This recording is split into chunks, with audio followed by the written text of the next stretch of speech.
Hello ladies and gentleman, I am back with another video. ഞാൻ നിങ്ങളുടെ സ്വന്തം ഹരിദാർക്കിന്റെ പുതിയ വീട്ടിലേക്ക് സ്വാഗതം. അപ്പോൾ നമ്മൾ ഇന്ന് സംസാരിക്കാൻ പോകുന്ന നമ്മുടെ ചുങ്ങോങ് എന്ന സൗത്ത് കൊറിയൻ നോവലിസ്റ്റ് എഴുതിയ സോളോ ലെവലിംഗ് എന്ന മാൻവയെ കുറിച്ചിട്ടാണ്. അപ്പോൾ നിങ്ങളുടെ ചാനൽ പറഞ്ഞ് കാണുന്നെങ്കിൽ please like and subscribe and let's go to the video. ഈ മാൻവയുടെ ആനിമേറ്റഡ് സീരീസ് ഈയിടെ റിലീസ് ആയിരുന്നു. അതിന് മികച്ച സ്വീകരണമാണ് ലഭിച്ചത്. ആദ്യത്തെ 3 എപ്പിസോഡ് കണ്ടപ്പോഴേ എനിക്ക് ഈ സീരീസ് ഇഷ്ടപ്പെട്ടു. ക്യൂരിയോസിറ്റിയുടെ പുറത്ത് ബാക്കി എന്ത് നടക്കാൻ പോകുന്നത് അറിയാൻ വേണ്ടി ഞാൻ മാൻവയും വായിച്ചു. അപ്പോൾ ഞാൻ കരുതി ഈ മാൻവ ചാപ്റ്റേഴ്സിനെ കുറിച്ച് വീഡിയോ ചെയ്യാമെന്ന്. അതുകൊണ്ട് ഈ വീഡിയോയിൽ ഞാൻ സോളോ ലെവലിംഗിന്റെ ആദ്യത്തെ 10 ചാപ്റ്റേഴ്സ് ആണ് ഞാൻ എക്സ്പ്ലെയിൻ ചെയ്യാൻ പോകുന്നത്.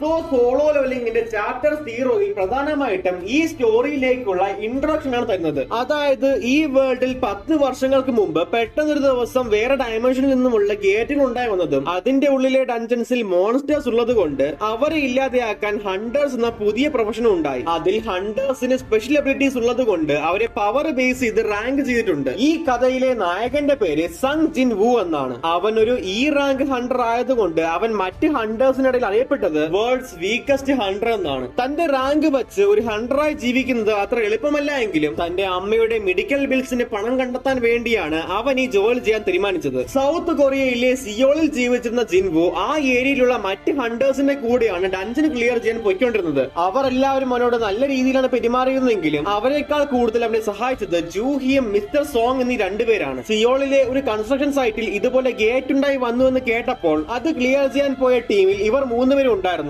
ഇതൊരു റാങ്ക് ഡഞ്ചൻ ആണെങ്കിലും ഇതിൽ റാങ്ക് മോൺസ്റ്റേഴ്സും ഉണ്ടായിരുന്നു. മിസ്റ്റർ സങ് ഒരു മാജിക് യൂസർ ആയതുകൊണ്ട് അയാൾക്ക് ഈസിയായി റാങ്ക് മോൺസ്റ്റേഴ്സിനെ ക്ലിയർ ചെയ്യാൻ പറ്റും. അതിൽ ജിൻവു തന്നാൽ പറ്റുന്ന രീതിയിൽ സഹായിക്കുന്നത് കൊണ്ട് മോൺസ്റ്റേഴ്സിനെ കൊന്നു കിട്ടുന്ന മാജിക് കോറിലെ ഒരു വീതം അയാൾ ജിൻവുവിനും കൊടുത്തിരുന്നു. അതുപോലെ ജിൻവുവിന് എപ്പോഴൊക്കെ പരിക്ക് പറ്റുന്നോ അപ്പോഴെല്ലാം ജൂഹി ഹീലിംഗ് മാജിക് വെച്ച് അവനെ ഹീൽ ചെയ്തിരുന്നു. ഇതേ സമയം ബാക്കിയുള്ളവർ ഈ ഡഞ്ചൻ ക്ലിയർ ചെയ്തുകൊണ്ടിരുന്ന സമയത്ത് ഇതൊരു ഡബിൾ ലെയർ ഡഞ്ചൻ ആണെന്ന് മനസ്സിലാക്കി. അതിന്റെ ഉള്ളിലെ ബോസിനെയും കൊന്നാൽ മാത്രമേ ഇവർ കയറിയിരിക്കുന്ന ഈ ഗേറ്റ് ഇല്ലാതെയാവൂ. അതുകൊണ്ട് ഭൂരിഭാഗം പേരും 2ാമത്തെ ലെയറിലേക്ക് പോകാൻ തയ്യാറായി. ജിൻവുവിന് തന്റെ അനിയത്തിയെ പഠിപ്പിക്കാനും അമ്മയുടെ ചികിത്സയ്ക്കും പണം ആവശ്യമുള്ളത് കൊണ്ട് അവനും കൂടെ പോകാൻ തയ്യാറായി. അതോടെ ജൂഹിയും അവന്റെ പിന്നാലെ പോയി. ഇവർ ഏകദേശം 40 മിനിറ്റ് ഉള്ളിലേക്ക് നടന്നപ്പോൾ ഡഞ്ചൻ ബോസിന്റെ റൂം കണ്ടെത്തി.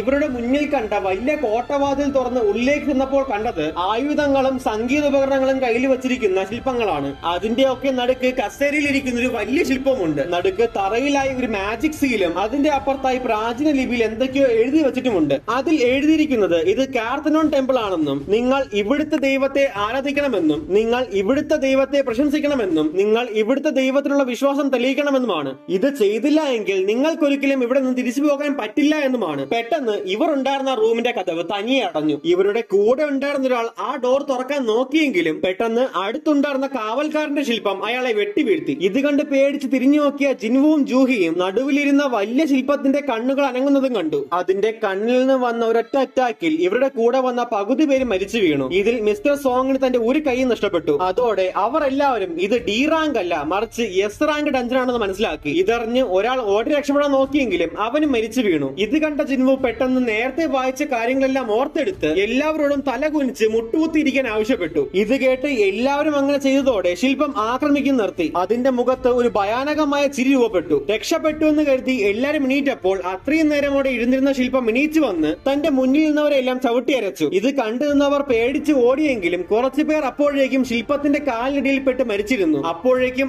ആയുധങ്ങൾ കയ്യിലുള്ള ശില്പങ്ങളും തങ്ങളുടെ കയ്യിൽ കിട്ടിയവരെല്ലാം കൊന്നുതള്ളി. പെട്ടെന്ന് ജിൻവു സംഗീത ഉപകരണങ്ങളുള്ള ശില്പങ്ങൾ ആരെയും ആക്രമിക്കില്ല എന്ന് മനസ്സിലാക്കി എല്ലാവരോടും ഓരോ സംഗീത ഉപകരണങ്ങളുള്ള ശില്പത്തിന്റെ അടുത്തേക്ക് പോകാൻ ആവശ്യപ്പെട്ടു. ഒരു ശില്പത്തിന്റെ അടുത്ത് ഒരാൾക്ക് മാത്രമേ നിൽക്കാൻ പറ്റുള്ളൂ എന്നതുകൊണ്ട് ജിൻവു ജൂഹിയെ ഒരു ശില്പത്തിന്റെ അടുത്തേക്ക് ആക്കിയിട്ട് അവൻ അടുത്തതിന്റെ അടുത്തേക്ക് ഓടിയെങ്കിലും അവനെ ഒരു ശില്പം ആക്രമിച്ചു. അതിൽ ഒരു കാല് നഷ്ടപ്പെട്ട ജിൻവു തലനാരിടയ്ക്ക് രക്ഷപ്പെട്ടു. ജൂഹി അവനെ ഹീൽ ചെയ്യാൻ നോക്കിയെങ്കിലും പെട്ടെന്ന് അവർ നിന്ന റൂമിന്റെ നടുക്ക് ഒരു പ്ലാറ്റ്ഫോം പൊങ്ങി വന്നു. ജിൻവുവിന് അത് കണ്ടപ്പോഴേ അതൊരു അൾത്താർ ആണെന്ന് മനസ്സിലാക്കി. പണ്ട് കാലത്ത് അൾത്താറിലാണ് ദൈവങ്ങൾക്ക് വേണ്ടി ബലി കൊടുത്തിരുന്നത്. ഇവിടുത്തെ ഒരു റൂളിൽ ദൈവത്തിനോടുള്ള വിശ്വാസം തെളിയിക്കണമെന്നുള്ളത് കൊണ്ട് ഒരാളെ ബലി കൊടുക്കേണ്ടി വരുമെന്ന് ബാക്കിയുള്ളവർ മനസ്സിലാക്കി. ഇതിനെല്ലാത്തിനും കാരണക്കാരൻ താനാണെന്ന് കരുതിയ മിസ്റ്റർ സങ് സ്വയം ബലി കൊടുക്കാൻ തയ്യാറായി അൾത്താറിലേക്ക് നടന്നു. പെട്ടെന്ന് അയാളുടെ അടുത്ത് ഒരു തീപന്തം കത്തി. ഇത് കണ്ട് ബാക്കിയുള്ളവരും അൾത്താറിലേക്ക് ചെന്നപ്പോൾ അവരുടെ അടുത്തും ഇതുപോലെ തീപന്തവും കത്തി അടഞ്ഞു കിടന്ന വാതിൽ തുറക്കുകയും ചെയ്തു. എല്ലാവരും എന്ത് ചെയ്യുമെന്ന് നോക്കിക്കൊണ്ട് നിന്നപ്പോൾ എല്ലാ ശില്പങ്ങളും പതിയെ ഇവരുടെ അടുത്തേക്ക് നടന്നു വരാൻ തുടങ്ങി. ഇത് കണ്ട് ഇവരുടെ കൂടെ ഉണ്ടായിരുന്ന ഒരാൾ പേടിച്ച് പുറത്തേക്ക് ഓടി.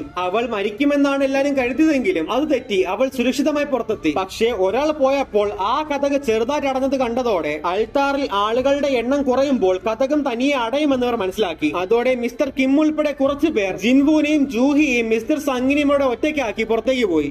ഇവരിൽ ഒരാൾ അൾത്താറിൽ നിന്നാൽ മാത്രമേ ബാക്കി രണ്ടുപേർക്ക് രക്ഷപ്പെടാൻ പറ്റുള്ളൂ. ജൂഹി ആണെങ്കിൽ ജിൻവു ഇല്ലാതെ പുറത്തു പോകാൻ തയ്യാറുമല്ല. അതോടെ ജിൻവുവിന്റെ വാക്ക് കേട്ട് മിസ്റ്റർ സംഗ് ജൂഹിയെ ബോധം കെടുത്തി അവളെയും കൊണ്ട് പുറത്തേക്ക് പോയി. അതോടെ കതകം അടഞ്ഞു ജിൻവു മാത്രം അവിടെ ഒറ്റയ്ക്കായി. തന്റെ അന്ത്യമെത്തിയെന്ന് മനസ്സിലാക്കിയ ജിൻവു അടുത്ത് കിടന്ന മിസ്റ്റർ കിമിന്റെ വാളെടുത്ത് പിടിച്ചു. പക്ഷേ ഒരു ശില്പത്തിന്റെ ആക്രമണത്തിൽ അവൻ മരണത്തിന്റെ അടുത്തെത്തി. അവന്റെ അവസാനത്തെ നിമിഷത്തിൽ അവന് ജീവിക്കണമെന്ന് അതിയായ ആഗ്രഹമുണ്ടായി. പെട്ടെന്ന് അവന്റെ മുന്നിൽ ഒരു കമ്പ്യൂട്ടർ സ്ക്രീൻ പ്രത്യക്ഷപ്പെട്ടു. അതിൽ you have completed all necessary requirement of the secret quest courage of the week എന്ന് എഴുതിയിരുന്നു. എന്നിട്ട് 2 സെക്കൻഡിനുള്ളിൽ ആ ക്വസ്റ്റ് അക്സെപ്റ്റ് ചെയ്യാനും ആവശ്യപ്പെട്ടു. അത് അക്സെപ്റ്റ് ചെയ്താൽ തനിക്ക് മരിക്കേണ്ടി വരില്ല എന്ന് കരുതിയ അവൻ അത് അക്സെപ്റ്റ് ചെയ്തു. അതോടെ അടുത്ത നിമിഷം അവന്റെ ചുറ്റും ഒരു എനർജി ബ്ലാസ്റ്റ് ഉണ്ടായി.